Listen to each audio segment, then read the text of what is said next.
எப்படி இருக்குது அப்படிங்கிறத வந்து தச்சு பார்த்துக்கிறங்க. அதில் தெரியும் உங்களுக்கு வந்து தையல் அதில் தான் தெரியும் நமக்கு. அதனால் அதை வந்து பார்த்துக்கிறங்க.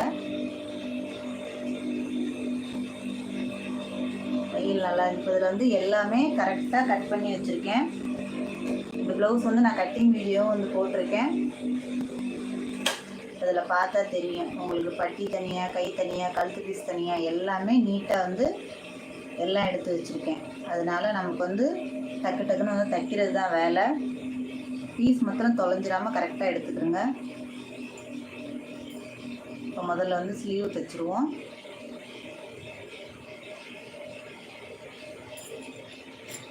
கால் இன்ச்சு முதல்ல உள்ளர மடிச்சு அடிச்சிருங்க.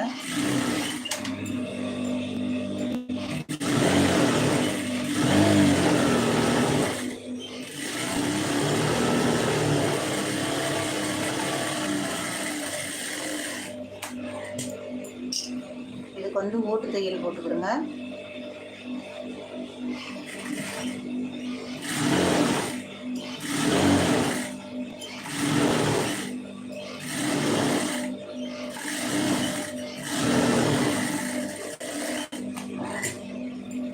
இது கட்டிங் போடும்போதே, கட்டிங் வீடியோ போடையிலே வந்து கை குடையிறதும் வந்து போட்டுட்டேன்.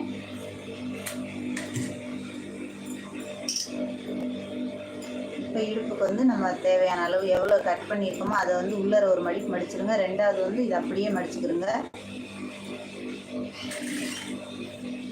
நீங்கள் புதுசாக தைக்கிறவங்களா இருந்தால் நீங்கள் 2 தடவை தான் தைச்ச ஆகணும். இல்லைன்னா கிராஸ் கிடைக்கிறவங்களுக்கு ப்ளவுஸில் வந்து அதை பார்த்துட்டு அதுக்கப்புறம் ஓட்டுங்க. நான் வந்து ஒரே தையலில் வந்து ஓட்டிட்டேன்.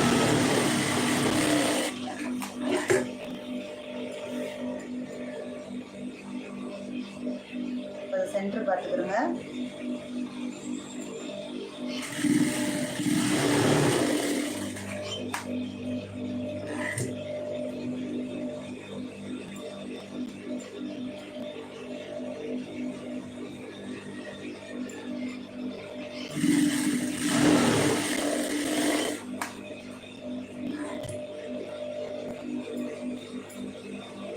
இப்போ நம்ம பட்டி வந்து 4 பீஸ் எடுத்து வச்சுருக்கோம். இப்போ உள் பீஸ்க்கு வந்து துணி போட்டுக்கிடுவோம்.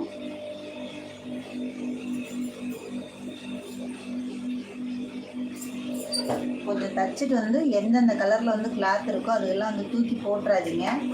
அதுக்கெல்லாம் கொஞ்சம் வந்து எடுத்து வச்சுக்கிட்டிங்கன்னா உங்களுக்கு ப்ளவுஸ் தைக்கும்போது யூஸ் ஆகும். இப்போ இதை வந்து ஒரு சிங்கிளாக எடுத்துக்கிடுங்க. இப்போ இதை நம்ம கட் பண்ணி வச்சுருக்க கிளாத்தை வந்து இதில் வந்து போட்டுக்கிடுங்க.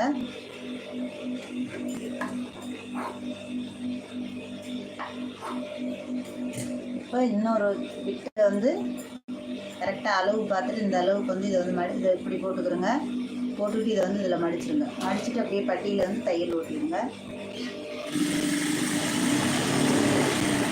ஒரு தையலில் வந்து நமக்கு வந்து வேலை முடிஞ்சிடும். பட்டியோட வேலை வந்து ஒரே தையலில் முடிஞ்சிடும். இப்போ இதில் வந்து வளைச்சி ஒரு தையல் போட்டுருங்க.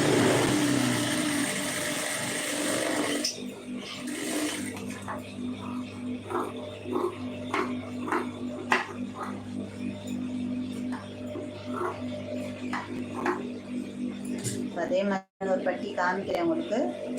அந்த கிளாத்தை வந்து இதில் போட்டுக்கிடுங்க. இந்த துணியை வந்து அது மேலே போட்டுருங்க. இதை வந்து அப்படியே மடிச்சிருங்க. திக்னஸும் உங்களுக்கு கிடைக்கும்.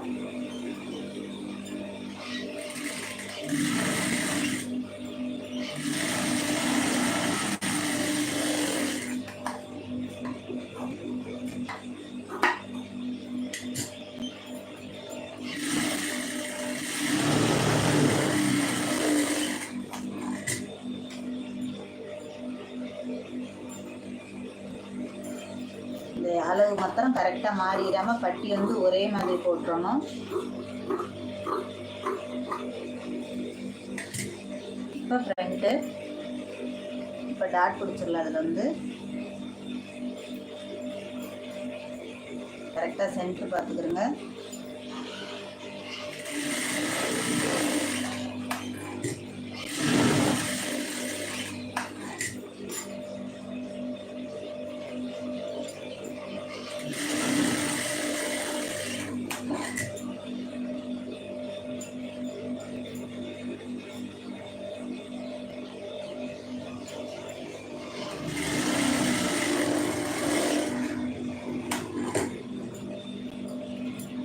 இதில் வந்து ரொம்ப வந்து உங்களுக்கு ஷார்ப்பாக வராது. இப்போ இந்த ஜாயின் போட்டது இந்த மாதிரி வச்சுக்கிறோங்க, கீழே இது பண்ணுற மாதிரி இந்த பட்டி வந்து இதில் வச்சுக்கிறோங்க. பட்டி மேலே டாட்டை வந்து மடித்து விடுங்க.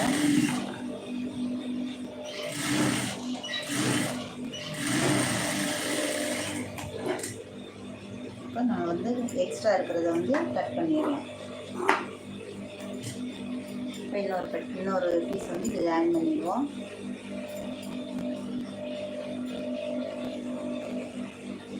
கரெக்டாக சென்ட்ரு.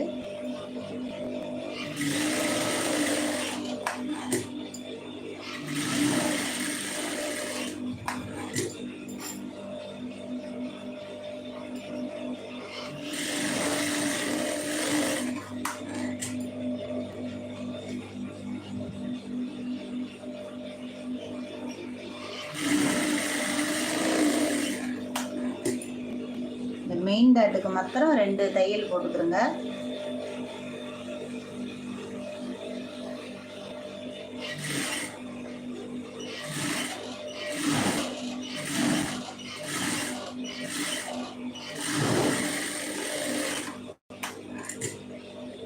இதை மடித்து பார்த்துட்டு இந்த எக்ஸ்ட்ரா உள்ளதை வந்து கட் பண்ணி விட்டுருங்க.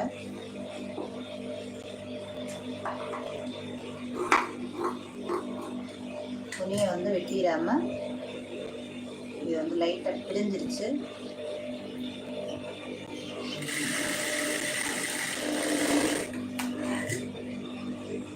இப்போ இதை மடித்து ஒரு தையல் போட்டுருங்க.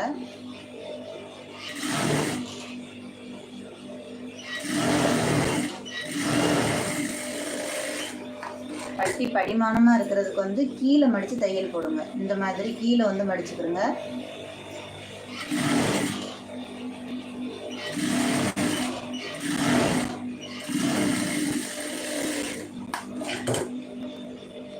நம்ம எல்லா பீஸுமே கரெக்டாக கட் பண்ணி வச்சுருக்கோம். அதனால் இது வந்து ஒரு 20 நிமிஷம் கூட ஆகாது இந்த ப்ளவுஸ் முடிக்கிறதுக்கு. ஒரு 1/4 இன்ச்சு மடிச்சுடுங்க.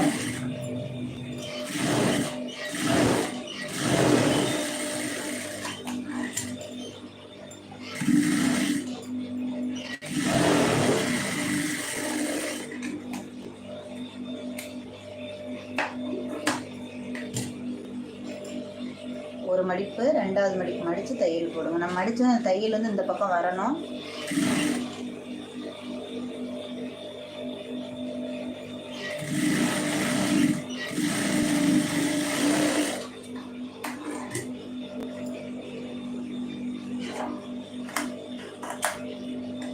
இந்த எக்ஸ்ட்ரா இருக்கிறத அப்படியே வச்சுட்டு தைச்சிடாதீங்க. இது லைட்டாக 1/4 இன்ச்சு.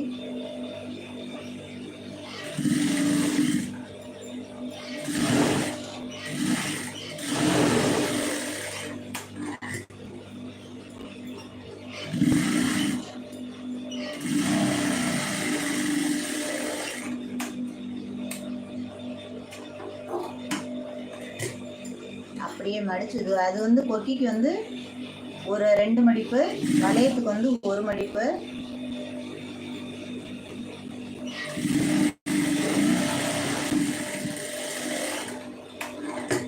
இப்போ இது 2ஐயும் கரெக்டாக பார்த்து 1 சேர்த்துக்கிறோங்க. சேர்த்துட்டு ஏத்தரக்கம் இருக்கா அப்படிங்கிறத வந்து பார்த்துட்டு லைட்டாக இருந்ததுன்னா அதை வந்து கரைச்சி விட்ருங்க. அப்போ தான் வந்து நம்ம கழுத்து பீஸ் அடிக்கையில் கரெக்டாக வரும். இதை வந்து இது மேலே குப்பரை அதாவது விரட்டி நல்ல பக்கத்தை வெளியில் போட்டுக்கிறோங்க. இதை வந்து ஆப்போசிட்டில் மேலே போட்டுக்கிறோங்க. இந்த பக்கம் ஒன்று. இப்போ ஷோல்டர் வந்து ஜாயின் பண்ணிடலாம்.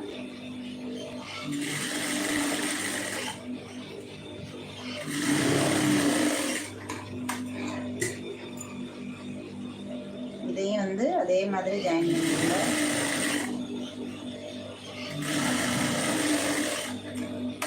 அவ்வளோதான். இப்போ ஏத்திறக்கம் பார்த்துருங்க கரெக்டாக இருக்கா அப்படின்னு. லைட்டாக வந்து முன்பாகம் தான் கொஞ்சம் வெளியில் தள்ளுது.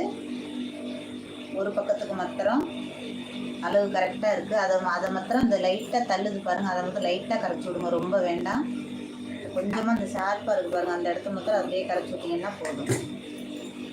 நம்ம கழுத்து பீஸ்லாம் வெட்டி வச்சுருக்கோம். அந்த கழுத்து பீஸை மாத்திரம் ஜாயின் பண்ணிக்குவோம்.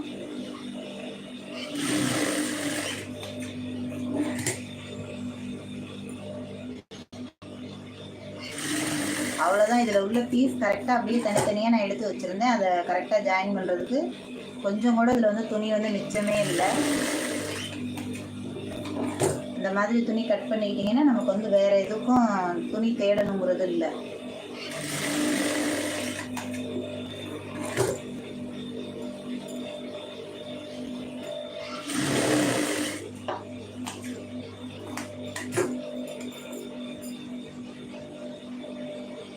அப்படியே வச்சு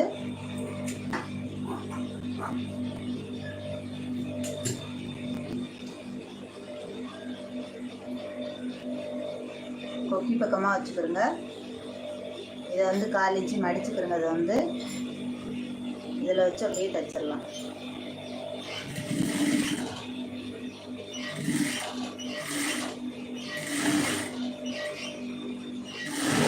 கழுத்து பீஸ் வந்து இழுக்கக்கூடாது.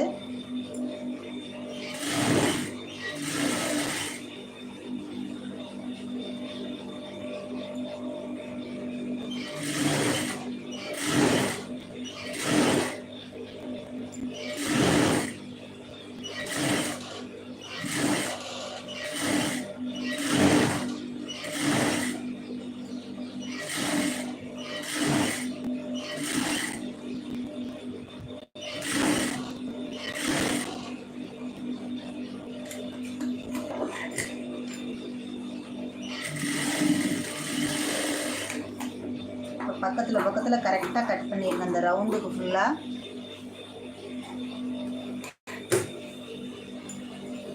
அதாவது தையல் வந்து கட் பண்ணிடாமல் கரெக்டாக அந்த ரவுண்டு எங்கே ரவுண்டு இருக்கோ அதை பூராமே அதை கட் பண்ணிடுங்க. அப்போ தான் வந்து நல்லா நமக்கு நீட்டாக வந்து சுருக்கம் இல்லாமல் கழுத்து வந்து வரும்.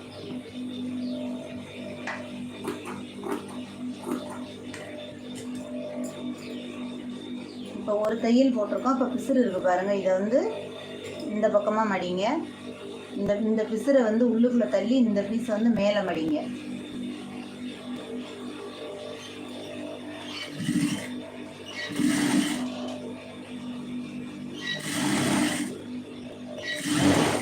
நமக்கு வந்து இந்த ஒரு விரலில் வந்து தள்ளிக்கிட்டே தச்சிக்கிட்டு வந்துடுங்க.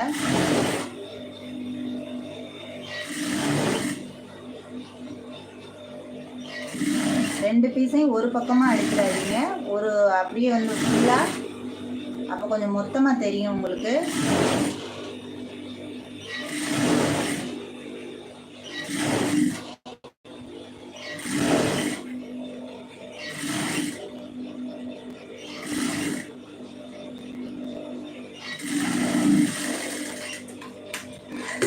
இப்போ பாருங்கள், இந்த 2 தையல் போடுற அளவுக்கு ஒரு 4 இன்ச்சு அளவுக்கு இந்த துணி கிடச்சிருக்கு பாருங்கள். அதை அப்படியே மடித்து தையல் போட்டுருவோம். இந்த இடத்துல இதை வந்து இதை அப்படியே மடிச்சிருங்க. மடித்து முதல்ல இந்த ஓரத்து தையல் போடுங்க.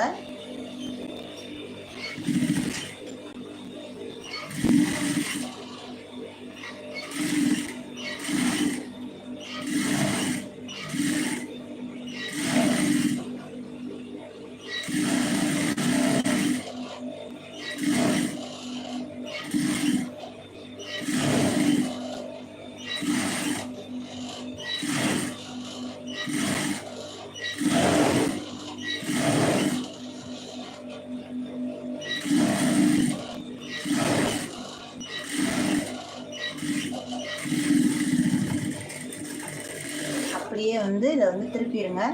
திருப்பிட்டு இந்த தையல் வந்து போட்டுடலாம்.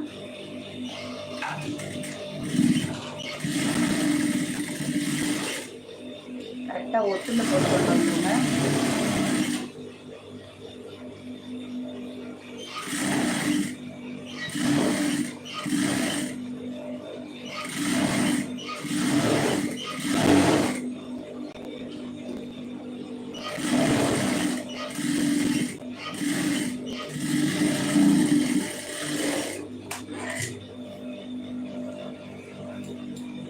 இப்போ உங்களுக்கு ரவுண்டு வந்து தச்சாச்சு பாருங்கள் நீட்டாக. இப்போ ஸ்லீவ் வந்து ஜாயின் பண்ணிடலாம். குடஞ்சிருக்கிறத வந்து மேலே வச்சுக்கிறோங்க. கை பத்தலை அப்படின்னா ஜாயின் போட்டுக்கலாம்.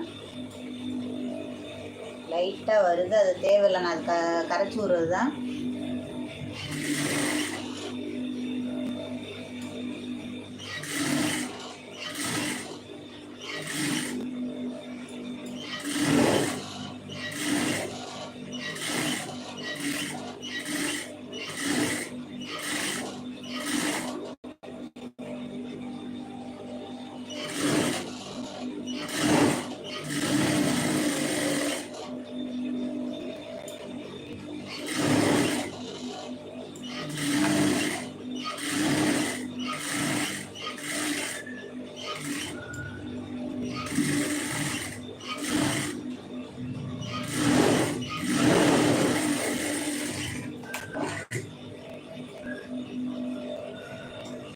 கரெக்டாக ஷோல்டர் வந்து நமக்கு வந்து இந்த 2.5 இன்ச்சு அளவு கரெக்டாக வந்துடும்.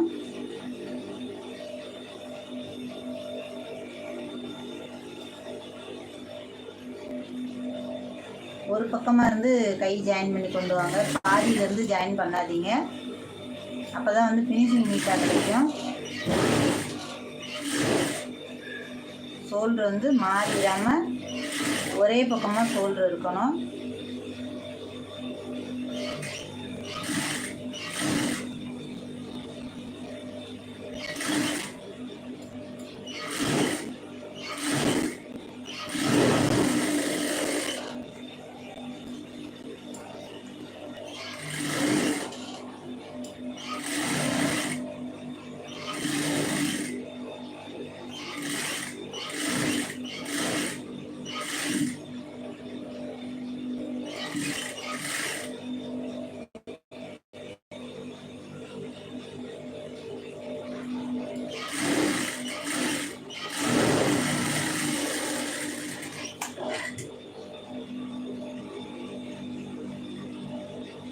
இப்போ சென்டர் பார்த்துட்டு ஜாயின் பண்ணிடலாம்.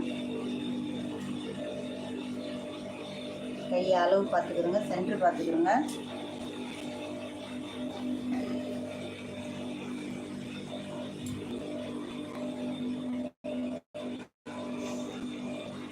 ப்ளவுஸோட அளவு ப்ளவுஸ் செஞ்சு வச்சு கரெக்டாக பார்த்துக்கிறோங்க எவ்வளோ தூரம் வருது அப்படி நல்லா இழுத்து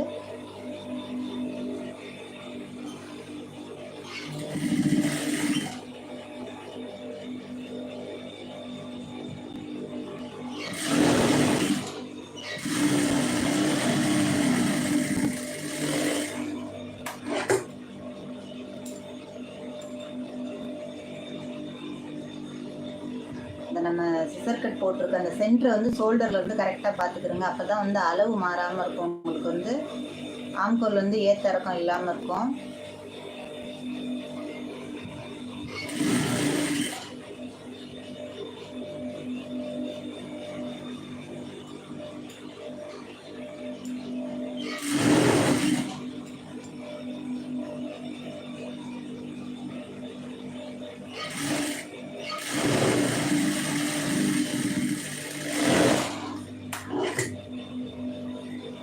ப்ளவுஸோட ஏத்திறக்கம் பார்த்துக்கிறோங்க எப்படி வந்திருக்கு அப்படின்னு அளவு பார்த்துட்டு அதுக்கப்புறம் தையல் வந்து நம்ம போட்டு கொடுத்துடலாம். எப்போவுமே வந்து அளவு கரெக்டாக பார்த்து பிடிச்சிங்கன்னாலும் எக்ஸ்ட்ரா வந்து இழுத்து நம்ம வந்து ப்ளவுஸ் வந்து இழுத்து பார்த்துக்கணும் எவ்வளோ லூஸ் வந்துருக்கு அப்படின்னு.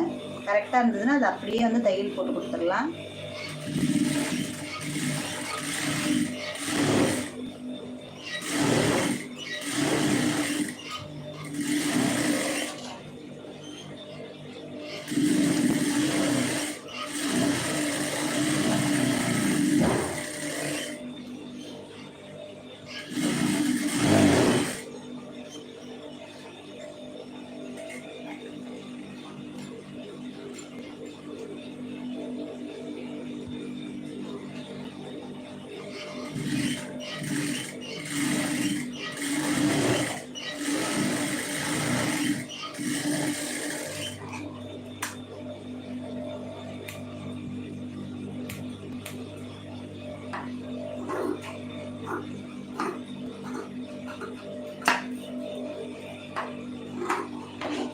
இந்த நம்ம எக்ஸ்ட்ரா வெட்டுறது ஒன்றும் பிரச்சனையே இல்லை. லைட்டாக லாஸ்ட் இருந்ததுன்னா நம்ம வந்து பிரித்து விட்டுக்கலாம், கட் பண்ணி விட்டுக்கலாம். அதனால் கொஞ்சம் சேர்த்து வந்து கட் பண்ணிடுங்க எப்போவுமே கட் பண்ணும்போது.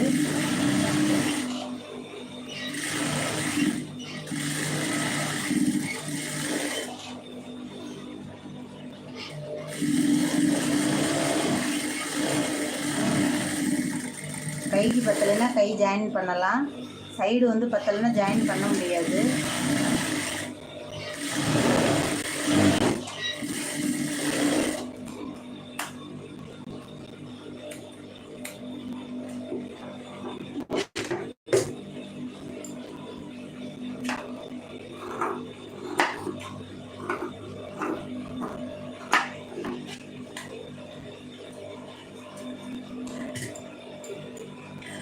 அங்கங்கே இருக்கிற பிசுறுகளை மாத்திரம் விட்டுறாமல் கரெக்டாக கட் பண்ணிடுங்க. இப்போ ப்ளவுஸ் வந்து ஈஸியாக வந்து முடிச்சாச்சு பாருங்கள். ஷோல்டர் கரெக்டாக வந்திருக்கு பாருங்கள். உங்களுக்கு போடும்போது இந்த இடம் சுத்தமாக சுருக்கமே வராது, நீட்டாக வரும். பின்னாடி கழுத்தும் வந்து அழகாக வந்திருக்கு பாருங்கள். உங்களுக்கு போடும்போது தான் இந்த ஃபுல்வாயிலோட இது வந்து தெரியும். ப்ளவுஸ் வந்து நச்சுன்னு இருக்கும், வந்து எந்த ஆல்ட்ரேஷன் வராமல். ஷோல்டர் வந்து ரொம்ப பெருசாக வச்சிங்கன்னா ஃப்ரண்ட்டில் வந்து கண்டிப்பாக வந்து சுருக்கம் கொடுக்கும். அப்போ போடும்போது கொஞ்சம் உங்களுக்கு பார்க்குறதுக்கு ஒரு மாதிரி ப்ளவுஸ் வந்து நீட்டாக இல்லாத மாதிரி இருக்கும். அதை நம்ம கொக்கி கட்டி எம்மிங் பண்ணிட்டோம்னா ப்ளவுஸ் வந்து போடும்போது அழகாக இருக்கும். நமக்கு வந்து நம்ம தைச்சி கொடுத்துட்டு கஸ்டமர் வந்து திரும்ப ப்ளவுஸ் வந்து கொடுக்கணும், அந்த அளவுக்கு தைச்சி கொடுக்கணும். இப்போ இதே மாதிரி தொடர்ந்து வந்து நான் போடுற வீடியோ ஃபுல்லாக பாருங்கள். இது நீங்கள் வந்து பார்க்குறதோடு இல்லாமல் உங்களுக்கு வந்து ஈஸியாக தைக்கிறதுக்கு அதை தைச்சி பழகிக்கிறங்க. ரெகுலராக வந்து நான் தைக்கிறத பார்த்தீங்கன்னா இப்படி தான் அப்படிங்கிறது வந்து தெரியும், ஈஸியாக வந்து கற்றுக்கலாம். இவ்வளோ நேரம் பார்த்ததுக்கு ரொம்ப நன்றி.